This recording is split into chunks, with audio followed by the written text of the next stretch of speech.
Baik, Assalamualaikum warahmatullahi wabarakatuh.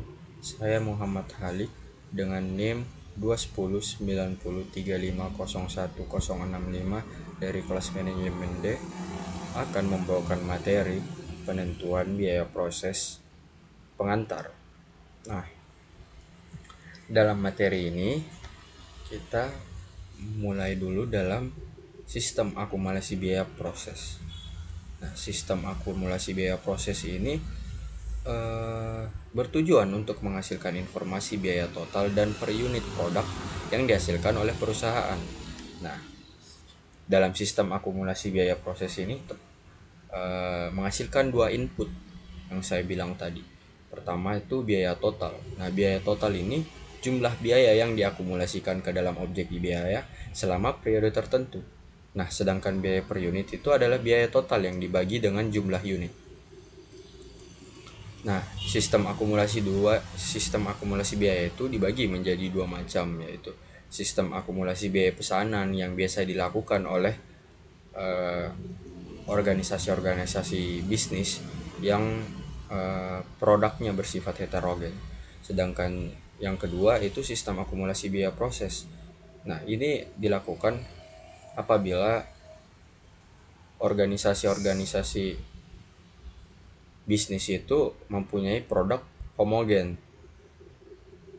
dan homogen yang dimaksud ini di sini produknya bersifat homogen, bentuk fisik, sumber daya yang dibutuhkan sama dalam melakukan suatu proses produksi. Nah, dalam dalam melakukan suatu produksi, penentuan biaya itu mempunyai beberapa macam. Yang pertama, penentuan biaya menurut satu departemen. Nah, kegiatan produksi dapat dilakukan melalui beberapa departemen. Setiap departemen itu melaksanakan kegiatan atau proses tertentu untuk diperlukan untuk menghasilkan barang yang jadi suatu produk dari perusahaan itu. Dalam dalam dalam menyusun laporan biaya, kita juga mengenal aliran fisik produksi. Nah, aliran fisik produksi ini terbagi menjadi tiga. Yang pertama, ada aliran produk yang berurutan. Setiap unit proses diproses melalui serangkaian tahap pemrosesan yang sama. Jadi, misal dari departemen A dia menghasilkan proses pemotongan daging sapi. Terus di departemen B dia melakukan pengemasan di departemen itu. Dan di departemen terakhir dia dilanjutkan menjadi produk barang yang jadi yang siap dipasarkan. Sedangkan aliran produk yang kedua itu aliran produk paralel, di mana komponen-komponen produk dikerjakan secara simultan. Misal di departemen A, B, dan C. Departemen ini melakukan proses produksi di waktu yang bersamaan. Setelah itu, dia akan mengirimkan hasil output yang telah dikerjakan dari departemen A, B, dan C itu ke departemen D.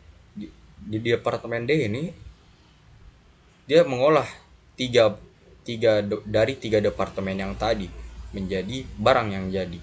Sedangkan aliran produk selektif yang menjadi aliran produk terakhir yaitu unit produk itu diproses di departemen yang berbeda tergantung jenis produk jadi yang akan dihasilkan oleh perusahaan. Nah, dalam aliran produk selektif ini dia mempunyai tiga output yang berasal dari satu departemen atau lebih. Misalnya kita memakai contoh organisasi perusahaan yang bergerak di bidang penghasil daging. Nah, departemen pertama itu melakukan pemotongan daging sapi. Terus dia dari departemen ini dia akan langsung mengirimkan ke beberapa departemen. Misalnya departemen pengasapan dia jadi daging asap. Terus departemen pengemasan dia langsung jadi daging mentah. Terus ke departemen penggilingan menjadi daging kaleng.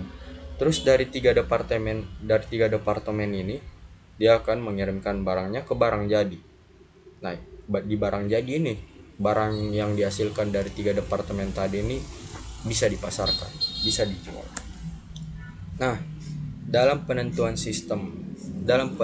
laporan biaya, kita biasa biasa mendengar bahwa dalam laporan biaya kita mengenal yang namanya biaya bahan, biaya tenaga kerja, dan biaya overhead pabrik.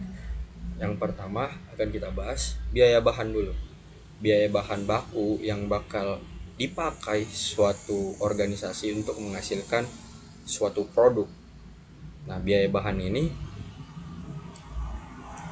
dalam mencatat ke dalam jurnal atau ke dalam laporan biaya, kita akan meminta struk untuk pemilihan biaya atau kuitansi untuk pembelian bahan tersebut. Nah, dalam jurnal kita akan menulis barang dalam proses departemen pemotongan, dia akan masuk ke kolom debit. Barang dalam proses departemen perakitan, dia akan masuk ke kolom debit, dan bahan baku akan masuk ke dalam kolom kredit. Kita lanjut ke biaya tenaga kerja.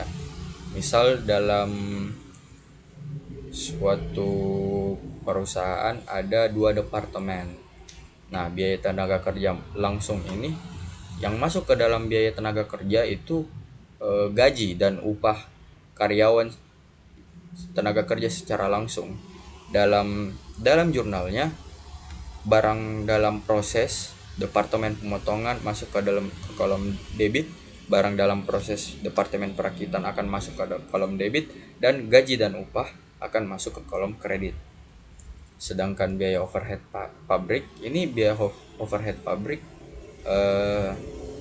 biaya yang terjadi dalam menghasilkan suatu produk. Misalnya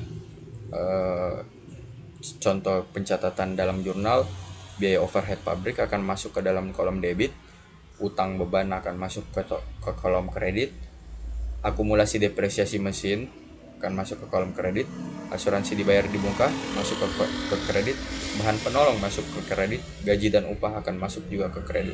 Nah, setelah menulis biaya overhead pabrik tadi, kita akan menulis lagi di bawahnya bahwa barang dalam proses akan masuk ke dalam kolom debit, dan biaya overhead pabrik akan masuk ke dalam kolom kredit. Nah, dalam laporan biaya produksi, kita harus tahu dulu nih, laporan biaya produksi itu apa. Nah, dalam laporan biaya produksi, sebuah analisis terhadap aktivitas suatu departemen atau pusat biaya selama satu periode dalam menghasilkan suatu produk. Nah, laporan biaya produksi ini dibuat secara periodik untuk setiap departemen produksi. Misalnya departemen A, laporan biaya departemen A, laporan biaya departemen B. Nah, laporan biaya produksi merupakan media untuk menyajikan informasi mengenai jumlah biaya yang harus dipertanggungjawabkan, dan akan menjadi dokumen sumber data untuk menjurnal biaya yang ditransfer dari suatu departemen ke departemen lainnya atau kepersediaan barang jadi. Nah, yang sudah dijelaskan tadi, isi laporan biaya produksi itu apa saja: biaya total dan biaya per unit yang diterima dari satu atau lebih departemen lainnya. Biaya yang kedua, biaya total dan per unit bahan baku, tenaga kerja, dan overhead pabrik yang ditambahkan oleh departemen yang bersangkutan. Yang ketiga, biaya persediaan produk dalam proses awal dan akhir. Yang keempat, biaya yang ditransfer ke departemen berikutnya atau ke persediaan barang jadi. Nah, dalam laporan biaya produksi ada 3 bagian yang harus ada di laporan biaya produksi. Yang pertama adalah data kuantitas. Data kuantitas ini menyajikan jumlah unit produk yang diproses oleh suatu departemen dalam satu periode dan hasil pemrosesannya terhadap unit tersebut. Nah, yang kedua ada biaya yang harus dipertanggungjawabkan. Nah, laporan ini menyajikan informasi mengenai biaya total per unit yang diakumulasikan dalam suatu departemen. Nah, yang ketiga, pertanggungjawaban biaya. Laporan ini menyajikan informasi pertanggungjawaban biaya yang diakumulasikan dalam sebuah departemen. Nah, kita masuk ke organisasi yang mempunyai satu departemen tanpa unit dalam proses awal dan akhir. Nah, sebuah perusahaan yang mempunyai satu departemen, terus dia